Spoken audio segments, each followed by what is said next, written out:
নাটোরের নলডাঙ্গায় জামায়াত কর্মী ও নলডাঙ্গা দলিল লেখক সমিতির সাবেক সভাপতি তসির উদ্দিনকে মুখ বেঁধে রেখে মারধর করেছে দুর্বৃত্তরা। এ সময় মুক্তিপণ হিসেবে 20 লাখ টাকা চাঁদা দাবি করে তারা। নাটোর জেলা প্রতিনিধির রিপোর্টে জানবো বিস্তারিত। স্থানীয় এলাকাবাসী মামুনুর রশিদ মামুন, মোস্তফা সহ আর অনেকেই বলেন, গত বেশ কয়েকদিন ধরে মোবাইল ফোনে উপজেলার বাসুদেবপুর ব্রাহ্মণ গ্রামের এক নারী দলিল দেখার জন্য বারবার তাকে ফোন করছিলেন। এরপর বুধবার বিকেলে তসির উদ্দিন সেই নারীর বাড়িতে যান। এ সময় তাকে পানীয় খেতে দেওয়া হয়। তখনই নলডাঙ্গার জামায়াত কর্মী ও নলডাঙ্গার দলিল লেখক সমিতির সাবেক সভাপতি তসির উদ্দিনকে মুখ বেঁধে রেখে মারধর করেছে দুর্বৃত্তরা। এ সময় মুক্তিপণ হিসেবে 20 লাখ টাকা চাঁদা দাবিও করে তারা। ভুক্তভোগী জামায়াত কর্মী ও নলডাঙ্গা দলিল লেখক সমিতির সাবেক সভাপতি তসির উদ্দিন বলেন, সে সময় 3 থেকে 4 জন দুর্বৃত্তরা তার মুখ বেঁধে রেখে ব্ল্যাকমেল করার চেষ্টা করে।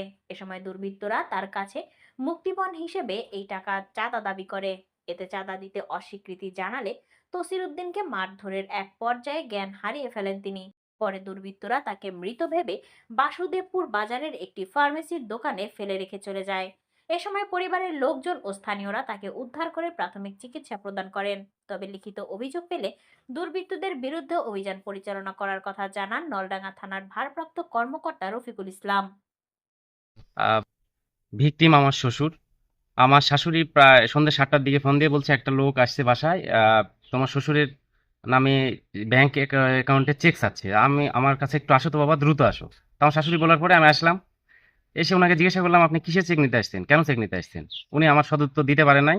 উনি বলছে যে না, আপনি শ্বশুরের কোনো আমাকে পাঠাইছে চেক নিতে। তা আমি শ্বশুরের সঙ্গে ফোন দিয়ে কথা বলছি, শ্বশুর কথা বলছে স্বাভাবিক না, আসলে বলতে পারছে না। ওনাকে টর্চার করা হচ্ছিল এবং পরে জানতে পারলাম ওনাকে টর্চার করা হচ্ছিল, ওনার মুখ চেপে ধরে ওনাকে হত্যা চেষ্টা করা হয়েছে।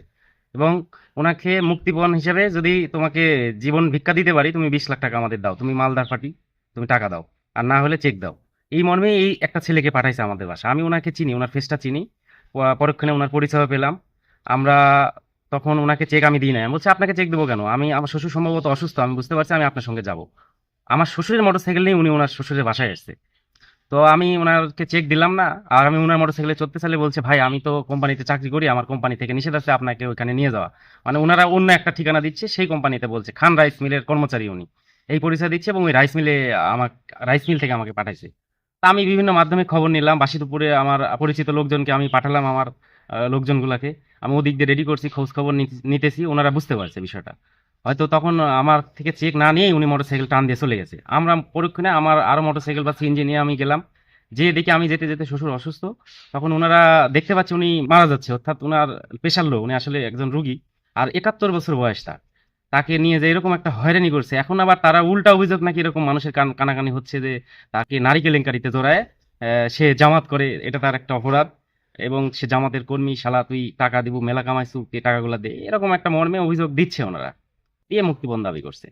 তো পরক্ষণে আমরা বাসিদপুরে ওনাকে উনি যখন অসুস্থ হয়ে পড়ছে, ওনার ওই লোকটার বাসায়, বামুন গ্রাম, নলডাঙ্গার ব্রাহ্মণ গ্রাম, বাসাওয়ালা নিজেই এই কর্মের সাথে জড়িত, প্লাস আরো 2জন তার সহযোগী ছিল। তারা 3 জনে মিলে শ্বশুরকে যখন দেখছে যে উনি মারা যাচ্ছে, তখন ওনাকে হাতে ধরে ধরে 2জনে নিয়ে ওখানকার আরো প্রতিবেশী তারা দেখছে, তারাও স্টেটমেন্ট দিল যে হ্যাঁ আমি দেখছি, আমার ওই লোকটা তার বাসা থেকে এই মুরব্বীকে নিয়ে যাচ্ছিল। তো ওনারা বাসিদপুরে ফার্মেসির দোকানেতে রেখে ওনারা পালাইছে ওখান থেকে। আমি লোকজনকে যাদেরকে ফোন দিয়েছিলাম, তারা যায় পরে শ্বশুরকে অসুস্থ অবস্থায় ফার্মেসিতে পাইছে, আমরা নিয়ে আসলাম। পরক্ষণে শ্বশুর একটু সুস্থ হলো, তখন আমরা আইনের আশ্রয় নেওয়ার জন্যই আমরা তার বাসাতে আসলাম, যে কোন বাসায় আপনাকে এই কাজটা করা হয়েছে। তো নিয়ে আসার পর শ্বশুর বাসা দেখালো, দেখলাম তালাবদ্ধ, ওখানে কেউ নেই। আমরা প্রতিবেশীকে জিজ্ঞাসাবাদ করলাম, আমরা আইনের লোককে খবর দিলাম, তারা আসলো, তারাও জিজ্ঞাসাবাদ করলো, হ্যাঁ ঘটনার সত্যতা পাইছে, এবং তারা বলছে আমার শ্বশুরের সিটি বাজাজ গাড়ি ওখানে তার বাড়ির পাশে দেখছে, এবং যে জলিল বাসাওয়ালা তাকেও তারা দেখছে যে সে পল্লী বিদ্যুতের চাঁপাইনবাবগঞ্জের কোথাও কোনো একটা ইয়েতে চাকরি করে। সে নিজেও নাকি এরকম অপকর্ম, এর আগেও অনেকগুলো অপকর্মের সাথে জড়িত, তার সঙ্গে আরো 2জন 3জন সহযোগী, আমি এই মুহূর্তে নাম বলছি না। আমরা আইনকে জানাইছি, এবং তারা তাদের পরিচয় শনাক্ত করতে পেরেছে। এখন আমরা আইনের দ্বারস্থ হই। গতকালকের যে ঘটনা, সে ঘটনায় একটা হাজী সাহেব মানুষ, মুরব্বী মানুষ, তাকে নিয়ে যে এইভাবে অপহরণ করে অনেক টাকা চাইছে, 20 লক্ষ টাকা দাবি, তাছাড়া তাকে মারিয়ে ফেলে দিবে। এই গুম খুনের করতেছে কারা, তাদের আমরা অবিলম্বে আহ, শাস্তি চাই, এবং তাদেরকে ধরে আইনে আওতা নিয়ে আসা যায় সে ব্যবস্থা করতে চাই। কারণ এইসব লোক যদি আজকাল এক ধরতেছে, কালকে আরেকজনকে ধরবে, এসব করলে দেশের অবস্থা তো খারাপ হয়ে যাবে। তাই আমরা চাই এদেরও অবিলম্বে শাস্তি চাই। আমি একজন দলিল লেখক। দলিল লেখা আমার পেশা। তো আমি বিগত 15 দিন থেকে বামন গ্রামের একটু মেয়ে বলে যে আমার স্বামী বিদেশ থাকে, তো আমার ভাসুর বা দেবর যারা আছে আমরা বন্টনামা করব, কিন্তু ওরা আমাদের সম্পত্তি আপনি ঠিকমতো বুঝাই দিচ্ছে না। তো আপনি আসেন, আমরা শুনেছি যে আপনি একজন ভালো লোক, আপনি আসলে সুষ্ঠু ফয়সালা করবেন, এছাড়া অন্য মহরি যদি আসে তার পক্ষপাতিত্ব করবে। এই প্রলোভন দিয়ে বারবার আমাকে ফোন করেন। তো আমি লাস্টে 15 দিন আগের থেকে ফোনটা দিচ্ছিল। তো লাস্ট অফ অল গতকাল 4টার সময়, বেলা বৈকাল 4টার সময় তার ফোন বেজে ওঠে হঠাৎ। তো আমার স্ত্রী ধরে বললো যে আশা নামে একটি মেয়ে ফোন করেছে। তখন আমি বাথরুমে ছিলাম। ফোন পেয়ে আমি বললাম যে আমি 5টার দিকে আসতেছি। এই কথা বলে আমি নলডাঙ্গা যাই এবং সেখানে যেয়ে এসিল্যান্ড অফিসে 2-4 মিনিট অপেক্ষা করার পর আমি বামন গ্রামে গেলাম। যে ওইখানে ঢুকতেই সে ফোন করলো, আমি যে তোর বাড়ি তো চিনতেছি না, কোথায় তোমার বাড়ি? এই বলতে উনি বললো যে অমুক জায়গায় মসজিদের পাশে আমি দাঁড়ায় আছি, আপনি আসেন। তা আমি গেলাম, যা দেখেছি উনি দাঁড়ায় আছে। ঢুকলাম, ওখানে দাঁড়ায় আমি গাড়িটা ডরে রাখলাম, রাস্তার পাশে রেখে আমি গেটটা খুলে দিল। আটকাট বাড়ি। তবে ঢুকলাম, ঢোকার সাথে সাথে মেয়েটা দেখলাম বয়স হবে 40 বছর। তো যে তুমি আমাকে ডাকলে কি বাড়িতে কে থাকে, আমি ওনাকে জিজ্ঞেস করলাম। তো উনি বলেন যে না, এই বাড়িতে কেউ থাকে না, আমি একা থাকি।